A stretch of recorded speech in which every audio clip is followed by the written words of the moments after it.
Alors, j'en arrive au deuxième point. Le deuxième problème qui caractérisait le parti, c'était un problème de démocratie au sein même du parti. Le recul de la démocratie dans le parti remonte au tout début, après la Révolution. Même sous Lénine, il fallait un parti sécurisé, blindé pour empêcher l'infiltration par les agents tsaristes. Il fallait l'unité évidemment qu'il faut toujours, mais surtout dans ces temps difficiles, toujours pour les mêmes raisons,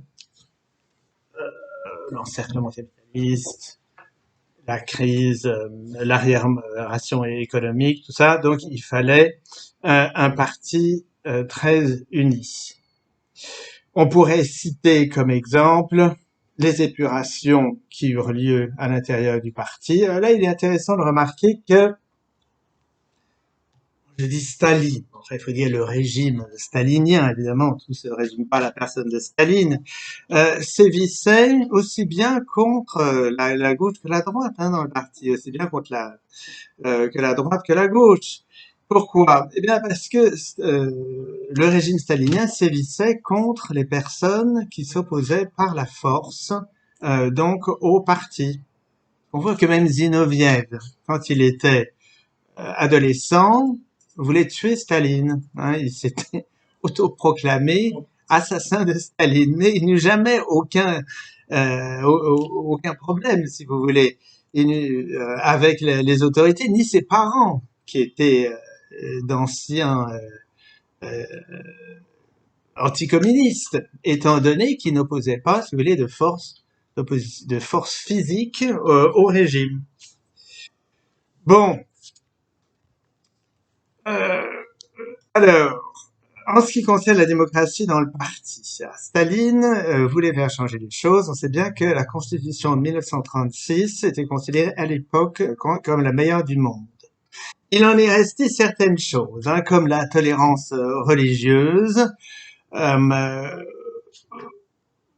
comme on sait, la religion, si vous voulez, a été tolérée à partir de la Deuxième Guerre mondiale, conformément à ce qui était écrit dans cette constitution de 1936. Bon, dès le début, les relations n'avaient pas été mauvaises entre les bolcheviks et les musulmans, par exemple. On a parlé à l'occasion du Congrès des peuples de l'Orient de 1922 à Bakou de la guerre sainte. C'était l'autre Zinoviev, le bolchevique, parlait de la guerre sainte. C'est vrai que ça semble un peu bizarre pour un bolchevique, mais il avait en vue l'alliance objective entre les musulmans et les communistes contre le tsarisme. Alors, on sait bien qu'il y a eu des problèmes avec l'Église orthodoxe, puisque c'était l'Église établie du pouvoir tsariste, mais suite à la Constitution de 1936, en particulier à partir de 1941, l'Église orthodoxe, a retrouvé une grande partie de ses droits. Moi-même, j'habitais à côté d'une Église orthodoxe, à Alma-Ata. Bon, c'est seulement un exemple. En tout cas, cette constitution de 1936, qui était considérée comme la meilleure du monde, ne fut pas appliquée longtemps en raison de l'assassinat de Kirov en 1937 et la montée du nazisme. Mais c'était quelque chose qui était envisagé. C'est quelque chose qui aurait pu avoir lieu sous Khrouchtchev, la démocratisation du parti, mais finalement le parti a gardé une bonne partie de sa verticalité. De mon temps, alors comme j'ai dit, il y avait une certaine démocratie à la base, en particulier donc dans ces réunions, mais c'est vrai que les décisions relatives à l'organisation du parti étaient prises plus haut. La structure était quand même très verticale et hiérarchique. C'est vrai que c'était le centralisme démocratique, mais c'était quand même plus centraliste que démocratique. Euh, bon, c'était quelque chose que Andropov aurait voulu remédier, auquel Andropov aurait voulu remédier. Il parlait de relancer la démocratie dans le parti. Et c'est quelque chose que Gorbatchev a répété les premiers temps, hein, d'où sa popularité, mais que Gorbatchev n'a pas mis en œuvre parce qu'il avait peur lui-même ensuite d'être désavoué par la base. Alors on dit souvent que un des problèmes, c'était le manque de réaction du peuple contre Gorbatchev. Hein, en ce moment, on essaie de voir comment Gorbatchev a pu se maintenir donc au sommet. Il a pu se maintenir grâce à ce manque de démocratie dans le parti. Alors, est-ce que c'est la faute du peuple? C'est difficile à dire parce que, vous voyez, le peuple ne voulait pas changer de système, donc on voit pas tellement comment le peuple se serait opposé au Parti communiste. Ou alors, il aurait fallu que le peuple monte un nouveau Parti communiste contre le Parti communiste existant. Hein. Tout ça est très peu probable. En fait, il aurait fallu que le Parti communiste lui-même se révolte contre Gorbatchev. Que la base du parti, qui est fidèle aux idéaux du parti, se soulève contre la direction, mais étant donné la verticalité du parti, eh ben, c'était probablement pas envisageable.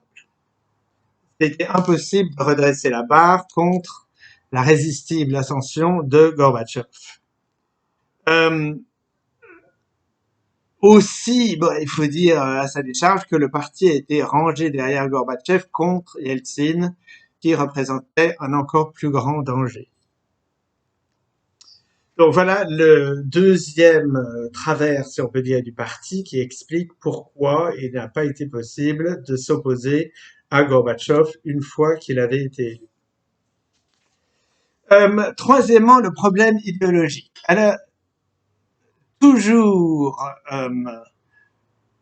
depuis Staline, mais de façon encore plus marquée sous Khrouchtchev, on peut dire qu'il y avait un recul de débat théorique dans le parti.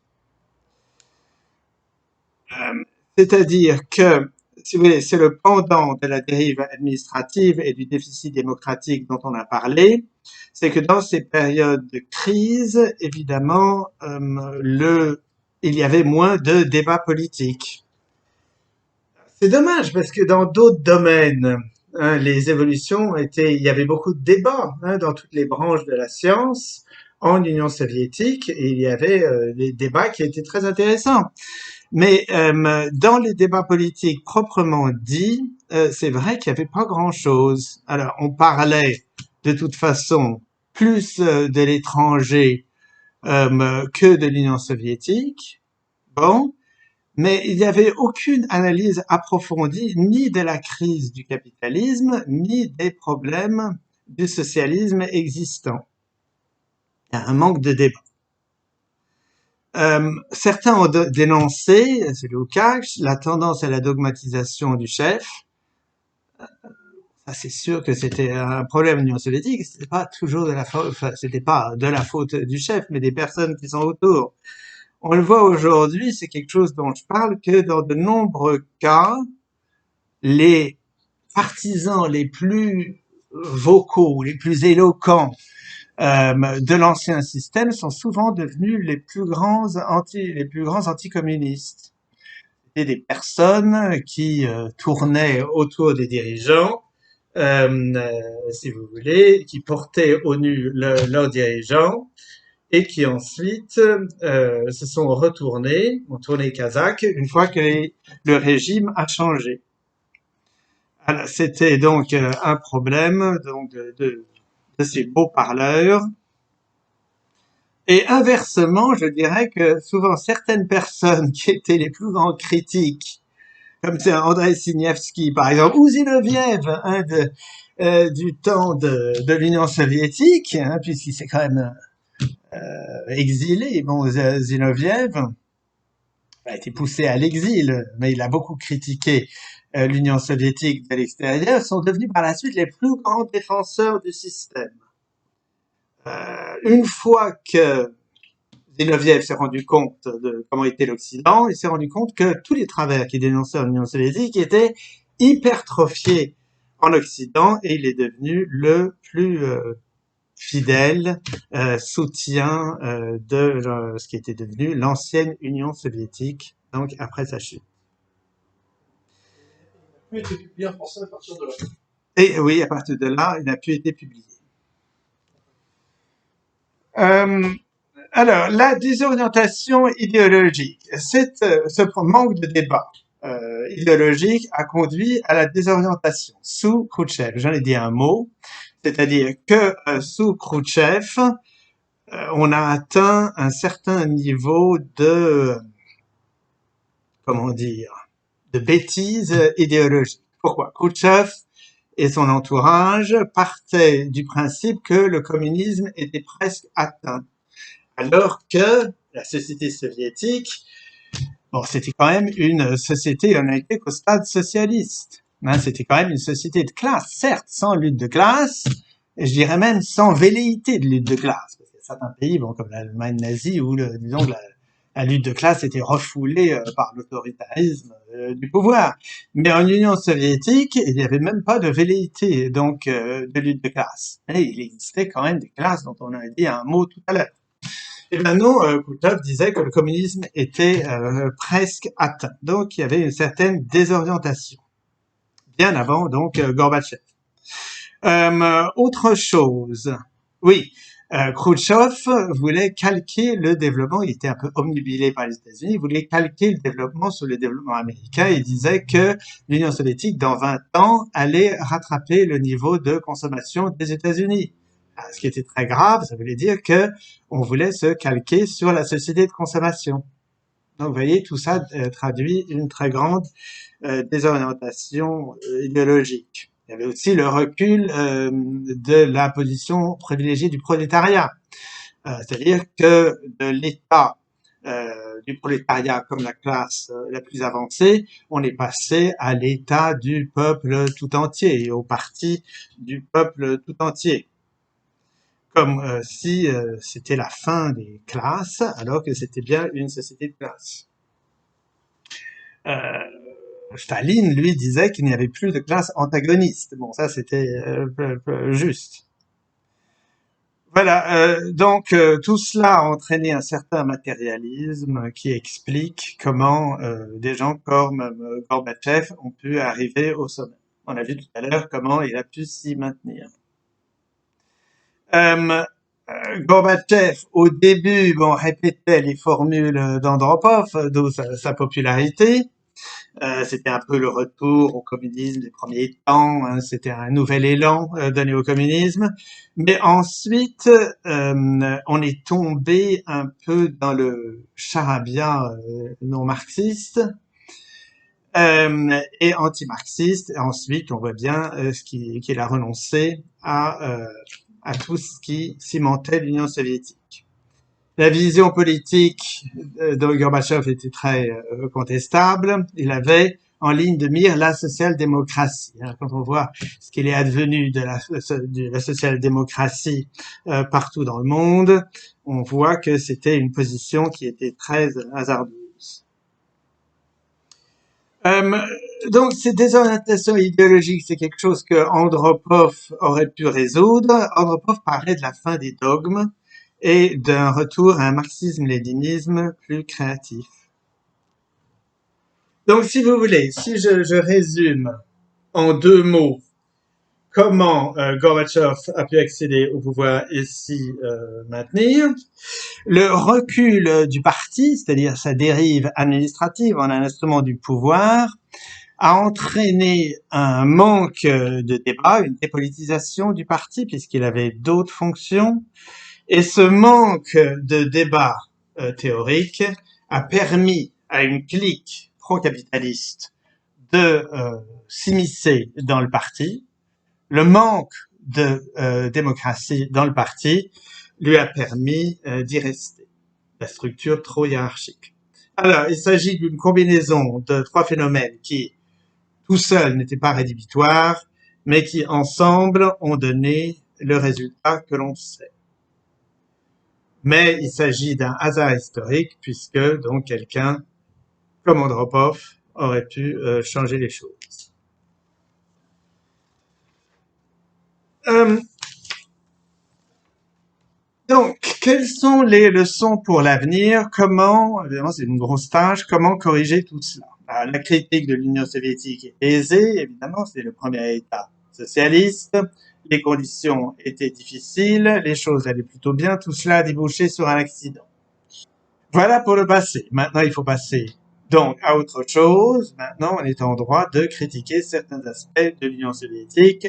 Je vais esquisser certaines pistes qui valent ce qu'elles valent. Cette fois-ci, il faut chercher les erreurs et les limites du système, mais pas sur la base des critiques bourgeoises, ni celles des communistes utopistes. Alors, on a des communistes utopistes qui sont soviétiques. Je parlais de Bourdieu et de Slavoj Žižek, qui ne proposent rien, qui sont très critiques de l'Union soviétique, qui sont contre toutes les expériences passées du socialisme, c'est-à-dire aussi bien contre Chavez que contre Evo Morales. Et ça explique un peu pourquoi ils ont tellement de succès chez la bourgeoisie, puisque ça n'engage à rien, évidemment, si on reste dans le domaine idéal. Bourdieu, pardon, qu'est-ce que je disais Badiou, pardon, Badiou et Živček. Badiou est contre le tout État, il veut le communisme tout de suite, mais on voit pas très bien comment y arriver. Et Živček, pour sa part, considère le socialisme comme une régression, c'est-à-dire qu'au lieu de voir le socialisme comme une première étape du communisme, il considère qu'il y a opposition entre le socialisme, dont il voit une forme dans le national-socialisme, et le communisme. Donc, si vous voulez, c'est pas de ce côté-là qu'on va beaucoup avancer. On peut aussi s'intéresser aux autres formes du socialisme dans le monde actuel. Alors, on a 5 exemples actuellement d'États à parti unique. Pourquoi je m'intéresse aux partis uniques seulement? Je crois que le parti unique, c'est quelque chose qu'il faut retenir. Pourquoi? Samir Amin, les derniers temps, était pour le multiparti. Mais en disant, il y avait une réserve, qu'il fallait accepter tous les partis qui étaient favorables à la collectivisation ultime de l'économie. Mais alors, malheureusement, historiquement, on a constaté que quand vous avez plusieurs partis, même qui soient tous des partis favorables à la collectivisation, pour des raisons mathématiques, c'est toujours le parti qui est le plus à droite qui gagne. Pourquoi? Parce que vous avez toute la frange qui est opposée, disons la frange de droite, opposée à la collectivisation, qui votera toujours pour la partie la plus à droite du parti. Alors, je pense pas que ce soit vraiment une solution. Aussi en Union soviétique, voilà un exemple. C'est Losurdo, dans son livre sur Staline, nous dit que l'Union soviétique était la victime de ses propres succès. À savoir que les bolcheviks étaient arrivés par produire une société performante, stable, et c'est pour ça que, à terme, finalement, les gens ne pensaient plus tellement à la défendre, puisque ça leur semblait tellement naturel de vivre dans un tel contexte qu'ils voyaient pas utile, ils voyaient pas les dangers de venir de l'extérieur. Et quand Gorbatchev leur parlait, par exemple, de préserver le système existant en ayant accès aux produits de consommation occidentaux, disait pourquoi pas, puisque de toute façon on va garder nos acquis. Donc, si vous voulez, oui, alors il y a d'autres choses. Il y a aussi l'usure du sentiment révolutionnaire. C'est cela dont je viens de parler avec Losurdo. On constate que dans certains pays où il y a des élections multiparties, comme le Brésil, eh bien, même un pouvoir relativement populaire, comme le pouvoir de Lula, a perdu aux élections. Il est vrai que son successeur n'avait pas eu beaucoup de temps pour se préparer comme Lula était en prison, mais quand même, on a constaté une certaine désaffection des classes populaires qui étaient passées, si vous voulez, au statut de classe moyenne et qui n'avaient pas la reconnaissance du ventre et qui ont voté ou n'ont pas voté du tout ou ont voté contre Lula. En Bolivie, on constate aussi que malheureusement, les syndicats ne se sont pas suffisamment levés pour défendre Morales après le coup d'État. Bon, c'est quelque chose un peu, si vous voulez, comme en France, quand la CGT obtient des choses pour les travailleurs, et ensuite, il arrive souvent que, une fois acquis ses droits, ils finissent par voter pour la CFDT. Alors, pour toutes ces raisons, je pense que il faut conserver le parti unique et le centralisme démocratique pour bien garder l'unité dans l'action. Alors, c'est pour ça que j'ai pensé qu'il serait utile de comparer à l'Union soviétique les 5 exemples qui existent toujours de pays qui sont dirigés par de pays socialistes dirigés par un parti unique. Donc il en reste 5. La Chine, bien évidemment, le Vietnam, le Laos, Cuba et la Corée du Nord. Il y a d'autres cas, évidemment, où le Parti communiste est au pouvoir, mais ce ne sont pas des régimes multipartis. Donc, c'est autre chose. Alors, dans ces pays, on constate que le secteur privé s'est beaucoup développé. Respectivement, le secteur privé représente 85% de l'économie au Vietnam, 80% en Chine, 22% à Cuba. Bon, le Laos, c'est un peu entre le Vietnam et la Chine, mais le Laos, c'est un cas particulier parce que c'est un pays qui est un peu sous la coupe des organisations internationales et qui fait un peu figure de pays assisté. C'est difficile d'en tirer des conclusions. Et la Corée du Nord, où là, on n'a pas vraiment de statistiques, mais où on sait que le régime actuel essaye d'encourager le secteur privé. Bon, alors, qu'est-ce qu'on peut dire de l'expérience capitaliste de ces pays? Est-ce que ça prouve pour l'avenir du socialisme? On sait bien que les Chinois avaient beaucoup travaillé sur la chute de l'Union soviétique. Il existe, depuis la chute de l'Union soviétique, une cellule qui étudie la crise, comment elle est arrivée et comment l'éviter. On sait bien que donc les Chinois ont donné plus d'importance, on vient de le dire, au secteur privé. Jean-Claude Delaunay, par exemple, dit que la Chine a pris ce parti pour renoncer à ce qu'il appelait le socialisme de la misère. Alors, pourquoi est-ce que les partis communistes qui dirigent ces pays ont pris ces décisions? Est-ce que c'est une nouvelle NEP? Est-ce que c'est donc une position de repli? Est-ce que c'est une concession à l'impérialisme, étant donné qu'il n'y a plus l'Union soviétique, qui aidait un peu, et même beaucoup, tous les pays socialistes?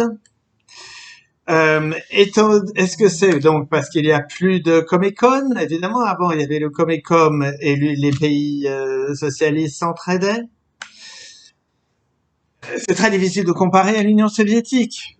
Pourquoi? Parce que l'Union soviétique était déjà une société avancée, alors qu'aujourd'hui, on voit bien dans la Chine, quand il y a eu le tournant vers le capitalisme, des milliers de hukou ont été déracinés.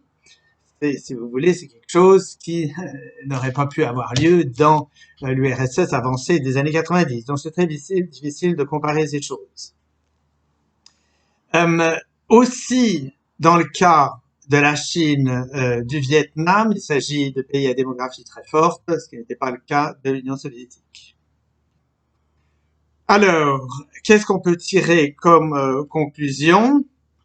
Samir Amin, comme Jean-Claude Delaunay, était au début favorable à la propriété familiale privée. Bon, en Union soviétique, enfin, pour la Chine, parce qu'il disait que ça avait été une erreur de ne pas l'encourager en Union soviétique, que la collectivisation avait été trop précoce, mais tout en remarquant que à l'époque, les grandes entreprises étaient partout à la mode dans le monde entier. Mais, si vous voulez, Samir Amin envisageait toujours la collectivisation à terme.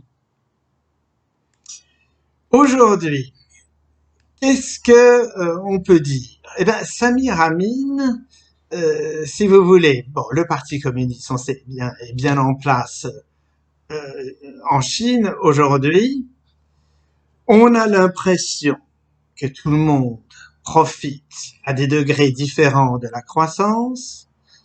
On a l'impression aussi que après certains errements, la période Huo Feng et Hu Yaobang, avec les dirigeants depuis, on revient vers un projet socialiste avec une scolarité gratuite et à moyen terme des soins médicaux gratuits pour tout le monde.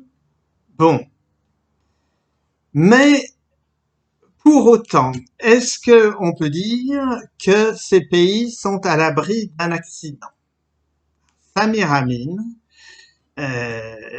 décrit le Parti communiste comme chinois, comme un parti sclérosé et transformé en institution destinée au recrutement des responsables de l'État, ce qui nous rappelle quelque chose. On sait qu'il y a des entrepreneurs capitalistes qui sont rentrés dans le Parti communiste. Bon. Alors, d'un côté, pas de panique, évidemment, puisque le principal, c'est que l'État chinois a toujours le monopole de la terre qu'il met à la disposition des paysans et que les moyens de production sont toujours possédés par l'État.